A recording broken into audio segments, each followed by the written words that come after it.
Legendary items in WoW have been conceptualized by players as to be the strongest, most engaging tools in all of World of Warcraft. They offer completely unique effects and styles of appearances to your character, and oftentimes come with great cost to actually wield.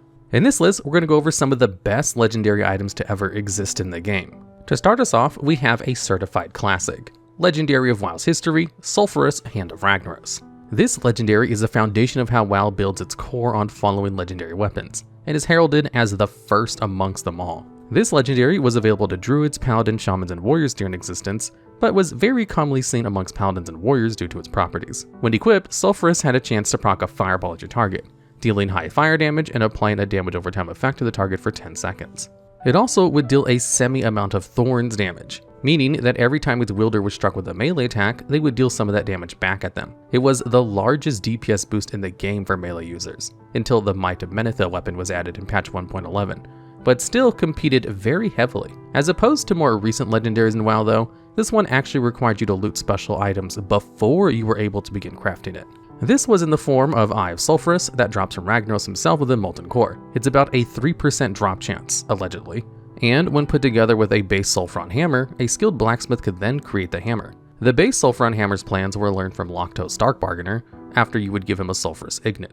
This Ignet had a low chance to drop from Goldmag in the same raid as Ragnaros. This legendary isn't the most amazing in terms of uniqueness outside of appearance, but even since the Firelands raid, Ragnaros drops this same weapon but with an upgraded visual from its counterpart. It was definitely a DPS upgrade, but it only finds itself on this list for truly solidifying how legendary items in WoW will work with its iconicism. It didn't quite change how you approach the game or your character's rotation, other than giving you a higher DPS. You were already very much incentivized to play with others, as the raid the crafted materials were obtained in was 40 players. And professions were a hard must in the original game, as they're shown right here to help provide some of the best weapons in the entire game. It does provide you with a Sulfuras Hand of Ragnaros feat of strength achievement however, so it gives it some merit to go back and farm it should you ever want it in the future, even if you don't really want the appearance itself. Due to its rather bland appeal, it only finds itself at number 10.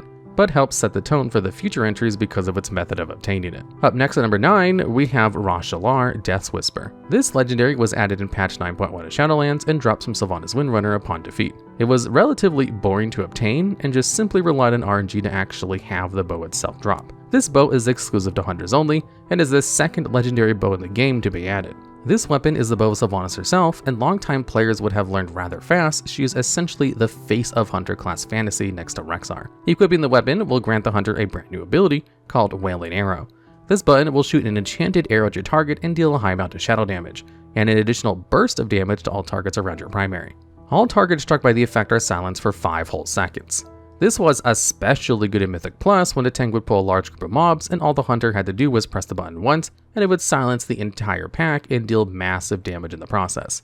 At least when you remembered it was just one button. Unfortunately, that was kind of where it ends for this legendary, and farming the bow when it was current was definitely an annoyance. Before group loot was reintroduced, personal loot was still in play.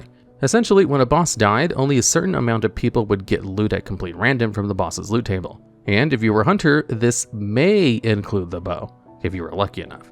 You could get it in one or dozens of attempts, but once it dropped, that's all you had to do. What actually makes it a bit harder to farm now, until the content is made legacy rules, is if it happens to drop, you will have to roll against other hunter players for the drop, as it is shared within the group loot tables. This was a consistent problem throughout Shadowlands Season 4, where hunters were trying to get the bow late into the season, or if they had missed Season 2 when it was still personal loot.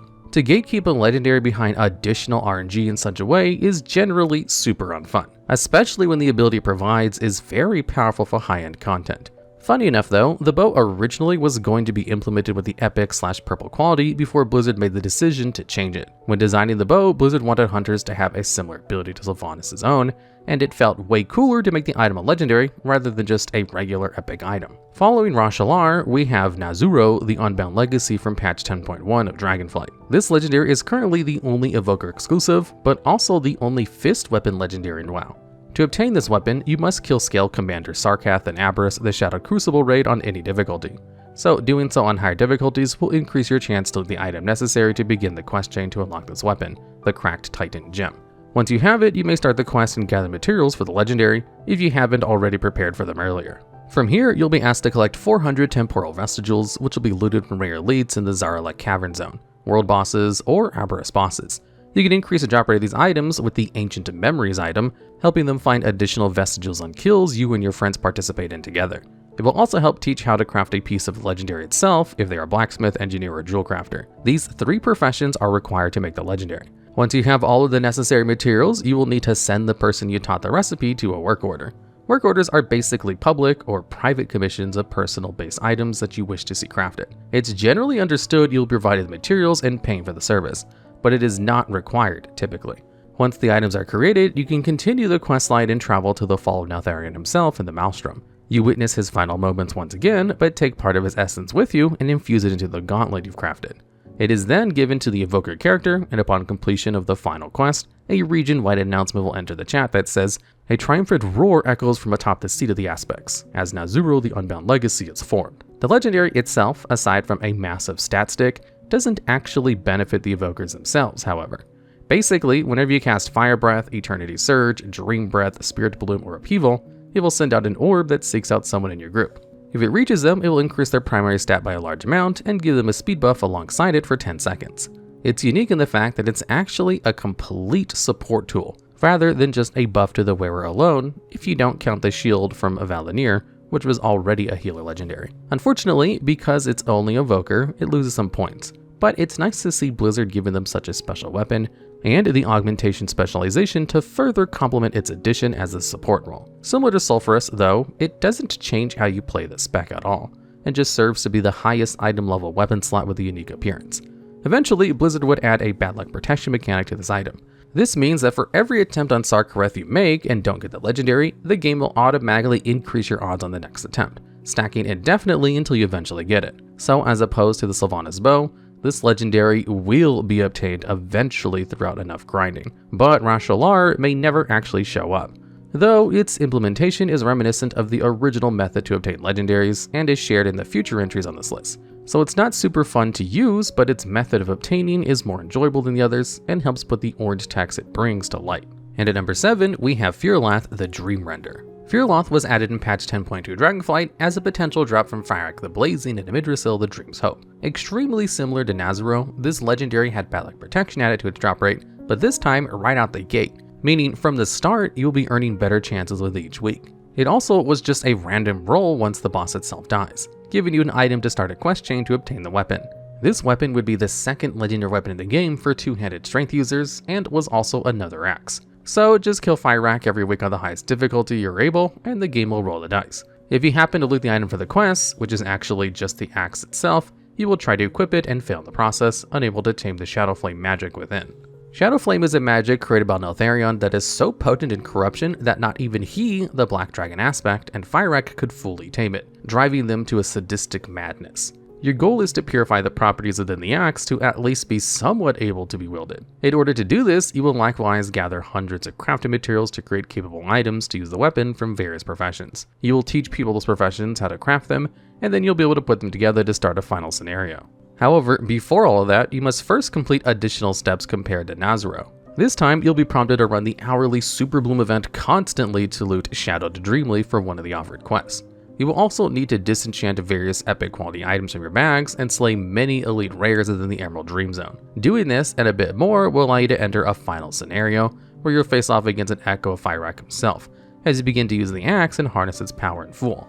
It really only involves you killing a bunch of trash waves and breaking the shield of Fyr'alath with the on-usability of the weapon. What this weapon does, aside from being the highest item level in the game for its time, is when you use any of your attacks, be it Blood Boil or Whirlwind on enemies, it will apply the Fark of Fyr'alath debuff to them. This debuff does them taking Shadow Flame damage over 15 seconds. The on-use will unleash the rage of the axe and send your character charging forward to your current target, swinging the axe at rapid speed and dealing a massive chunk of Shadow Flame in a frontal cone over a 3-second channel. Using this will consume all active marks of Fyr'alath, increasing the damage to the frontal by 10% for each one consumed. It has an insanely high burst damage profile, but due to the channel effect, it can be a pretty risk-reward kind of thing, knowing that you'll be committing to the cast but unable to move during it, either getting you killed in the process or dealing the full damage. Fyr'alath is actually, to date, one of the weakest legendaries to exist for the sole player. It had to go through a myriad of buffs to mark damage and bug fixes to actually apply the mark correctly in the first place. Though, because it outright started with bad luck protection, it was much easier to obtain. and fair for players who are consistent. Plus, it just looks super cool. For number 6, we have Fangs of the Father. These legendary weapons are for rogues exclusive and are the only dagger legendaries to be added into the game so far. Interestingly, these daggers don't have an equip effect, but rather are tier set bonuses when you wear them both at the same time. This tier set allows melee attacks to grant you Shadows of the Destroyer, increasing your agility and stacking up to 50 times. Each stack gained above 30 will give you Fury of the Destroyer, which immediately grants the rogue 5 combo points and causes your finishing moves to generate 5 combo points. It used to be a base 45 damage increase of Sinister Strike and Revealing Strike, but this was removed between April and June 2017, though it's still strangely available on the weaker version of the legendary blade, the Sleeper and Fear. The on-use simply reduces your fall speed for 15 seconds. To start the questline for these daggers, you must first speak to Lord Ravistaz in the Dragon Soul instance. He will send you on a long quest chain to obtain these daggers, and to start off, you will need to pickpocket Hagar the Stormbringer, the 4th boss of the instance. The item you pickpocket includes a message that you will decode with the next few quests until it eventually leads you to an unhatched black dragon egg. This egg actually hatches and is the very first time players, at least rogues, meet Wrathion. He reveals himself to be the son of Deathwing and wishes for you to aid him in his journey. After you assassinate some targets on Wrathion, he rewards you with the beginning version of the daggers, Vengeance and Fear. Eventually, the quest will just send you back to Dragonsoul, and you have to repeatedly kill mini bosses over a few weeks, which is pretty typical for these types of quests. Once you complete this and another assassination, Wrathion will gift you with the Sleeper and the Dreamer daggers, the second to last version of them both. You will then need to farm Dragonsoul bosses again for Elementium gem clusters, and once you've acquired 60 in total, you'll need to take them to Wrathion. It is here Wrathion tells you to go kill Deathwing, probably for the 7th or so time, and you will loot a fragment of Deathwing's jaw. Once you complete this final quest, Wrathion will bestow you with the legendary daggers. Now, all things considered, these daggers were very powerful during the Cataclysm era, and likely will be again during Cataclysm Classic. However, most legacy legendary items can still be used and continue to have their effects proc. This is mostly seen in time-walking raids and dungeons. The unfortunate thing about these daggers, though, is because their special effects were tied to a tier set, it has been completely disabled. There's almost no reason to go back and experience the grind, other than if you want the appearance just for your rogue, and only that. Even the item level continues to stay squished, and the multiple stat applications it has aren't even worth it for time-walking sets. So how is it ahead of the other entries? Well, that simply has to do with the massive amount of lore that's behind them. Since it is actually the first time we meet Wrathion, there's a lot of baggage involved. Wrathion continues to be a key player in the WoW lore, and is most notable for its involvement in the Mists of Pandaria, Battle for Azeroth, and Dragonflight expansions. People used to think Wrathion was only introduced in MoP and not before, so it's pretty easy to miss this lore bit involving him. Considering he is one of the very few black dragons to exist while being uncorrupted, he shares a council with the new black aspect, Abyssian, and his brother, Sibelian. So if it weren't for the introduction of Wrathion in this entry, it certainly would have been lower on this list, if at all, so we're at number 6. And at number 5, we have Dragonwrath Tarecgosa's Rest. Another Cataclysm legendary on this list, but this time for the Firelands raid, rather than Dragonsoul. This weapon is also exclusive to offensive caster classes, such as mages and warlocks. Aside from the high item level and stats, this weapon had the unique effect that any spell you cast that dealt damage would have a chance to be duplicated. So, a simple Shadow Bolt from a Warlock had a chance to be cast again completely free of mana and at 100% of the original damage. This included AoE abilities like Firestorm for mages, meaning if the proc occurs, it will still Firestorm in the exact same location as your last one and do the damage. It follows the same rules as many other legendaries, where you must journey into the designated raid and just kill bosses repeatedly on reset. You'll steadily upgrade the staff as the quest continues, similar to the Fangs of the Father daggers, and even put together part of the staff with a branch of Nordrassil. Over the course of the quest, you'll meet a blue dragon named Tarecgosa. She aids you in your endeavors to create your staff and eventually sacrifices herself to preserve Tarecgosa's life.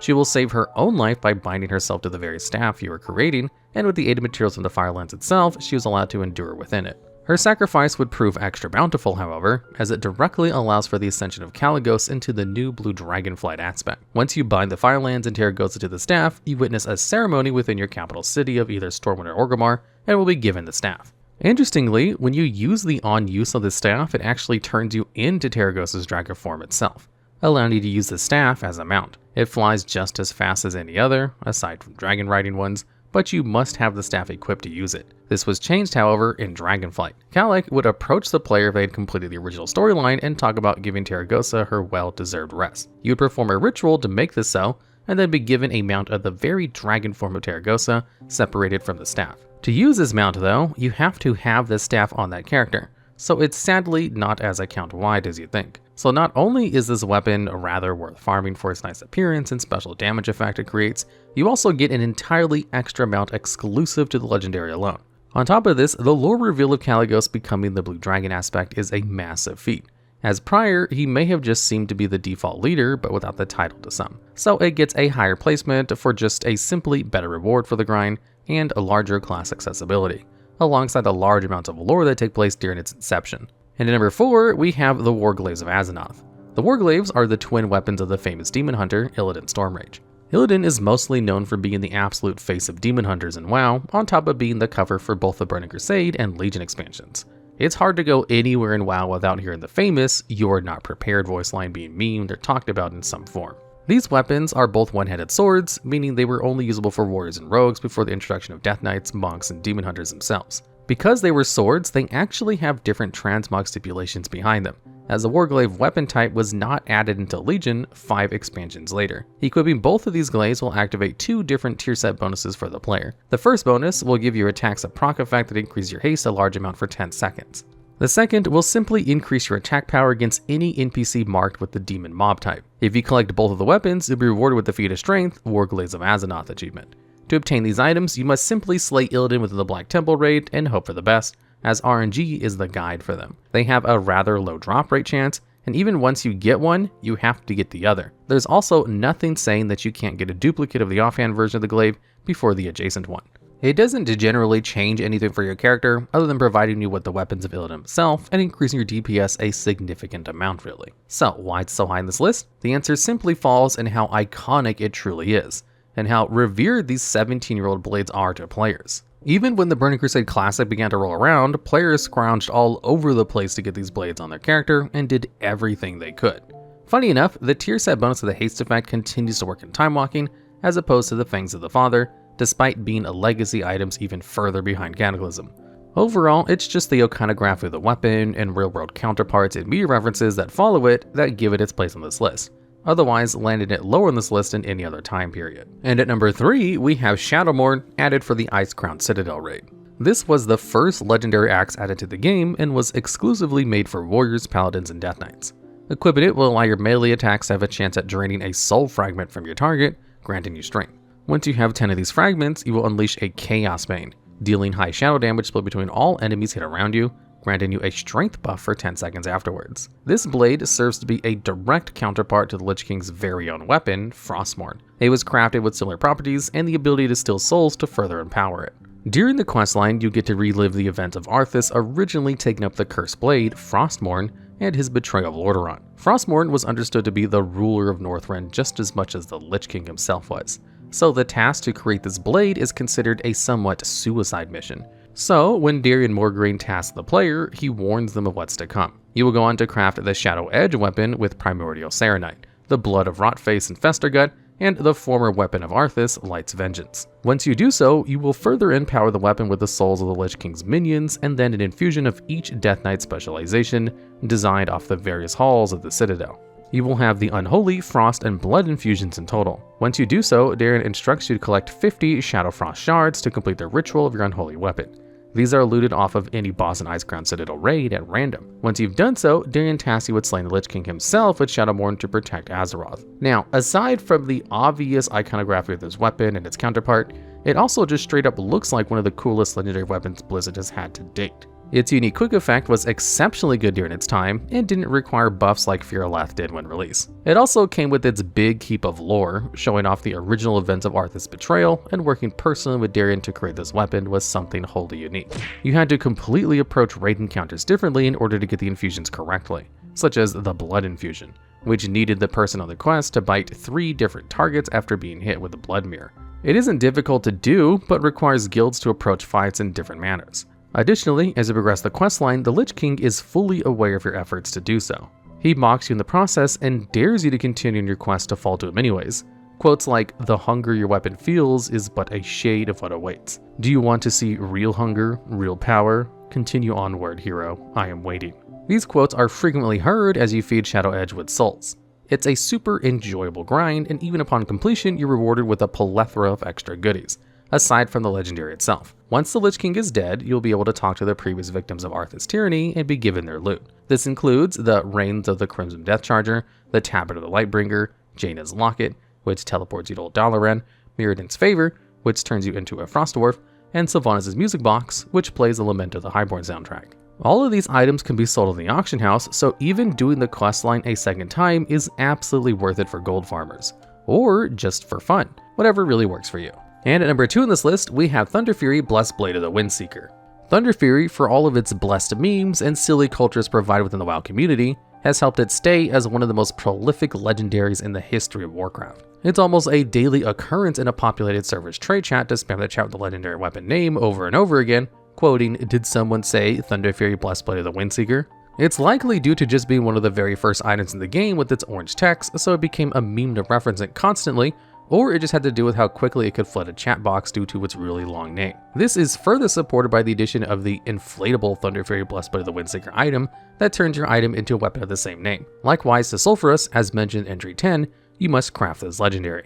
To do so, you must loot the left and right halves of the bindings of the Windseeker, which drop from Baron Geddon and Gar in Molten Core. They both have a real low drop rate, but when you have at least one, you can start the quest chain, but will need to obtain the one you're still missing. After you collect a various amount of crafting materials for the enchanted Elementium bars, you'll be prompted to fight the original wielder of the blade, Theoden. If you're collecting this item in retail, it's likely you'll have zero issues in this process. But in the classic era version of WoW, players will need to bring a large raid to bring him down, as his large health bar and menacing mechanics cannot be soloed in Classic. Once you bring him down, you will bring the dormant wind-kissed blade to the High Lord, and he will craft and give you Thunderfury. This legendary was a one-handed sword and could technically be given to any class in the game. You just need to loot the bindings from Molten Core to start the questline. Though, you still need to be a class that can transmog a one-handed sword to actually use its appearance. What it did was every hit had a chance to hit your current target for a decent amount of nature damage, and then jumping that same effect to nearby enemies. Each jump reduces the target's nature resistance and slows their attack speed by 20% for 12 seconds. This makes it a largely used tanking weapon, and it's one of the only tank legendary weapons to be added into the game. You'd most commonly see this on a protection warrior in the classic era. It actually made a reappearance in Legion for the outlaw rogue artifact weapons, the Dreadblades, in the form of the hidden appearance, showing off a visual upgrade of the classic version of the same blade. Now, again, this weapon doesn't really change how you approach things, other than helping you become tankier and deal more damage in the process. However, due to its sheer impact on WoW's culture, it's difficult to ignore. It even makes an appearance in Diablo 3 where it does a very similar effect of lightning jumping from target to target to deal damage. If it weren't for Thunderfury, after all, where would we even be? It has all the steps of Sulfuras and more, including a large dump of lore involving the Prince of Air, Theoden, the requirements to farm this item, and its impact on Warcraft as a whole. Plus, even for classic standards, the appearance holds up rather well for nearly being 2 whole decades old. For our final entry on this list, we have the Mists of Pandaria Wrathion Cloaks. These cloaks were the culmination of an entire expansion's effort to craft through a long questline involving Wrathion. It started from the beginning of the expansion all the way to the Siege of Orgrimmar. In between patches was the addition of Shaw Touch gems and Shaw Touch slots where your gear would equip these. These gems would often have large boosts in power and were accessible to all players of any role. An example of this being the Sinister Primal Diamond, which gives you a flat stick of critical strike and a chance on spell damage to grant you 30% haste. The quest often asks you to journey into the current raid of the patch and to kill the bosses to loot certain items. You do this for a set amount of times, usually different with each patch, and detailing it here would take far too long. You'll even go on to gain Exalted with various different reputations and killing the world bosses around Pandaria, such as Nalek. It was safe to say this questline took literal years to build up to if you were playing from the start, but could be done in a good few weeks to months with the full questline available to all players. During patch 5.3, Wrathion would reward players with a cloak designed around their spec, such as the Tiger Claw Cape. These cloaks would then be upgraded in patch 5.4 into the cloaks we know today. In the Tiger Claw Cape's case, it would become Gonglu Strength of Zuin, a cloak for the strength of melee users. During this time, everyone had their own legendary, and each of them were tailored specifically to their role. Gonglu was for melee users. Qing Ying Fortitude and Nuzao was for tanks, offering a cheat death effect for them. Jina Kang Kindness of Chiji was for healers of any class, and Xing Ho Breath of Yulon was for ranged DPS casters. When these cloaks would proc, their unique effects would see a custom pair of wings form on your character's back with very large visual effects, showing off the power of the August Celestials themselves empowering you. You could also swap between the other cloaks rather freely, so if you mained a DPS class but wanted to heal occasionally, you weren't put at a disadvantage. It wasn't entirely hard to obtain either, as credit within the raids could be earned within the LFR difficulty, so even lower level players were able to participate, whereas any legendary before required an entire guild to support you. It was super fitting to continue the questline over an entire expansion and be rewarded with such a high throughput increase. And this completes our list. Blizzard is going to continue to innovate the game, but hopefully in less ways like Legion or Shadowlands, where there were literally dozens upon dozens of legendaries to sort through. Are there any legendaries you think we may have missed, or have any ideas for future videos just like this one? If so, let us know down in the comments below.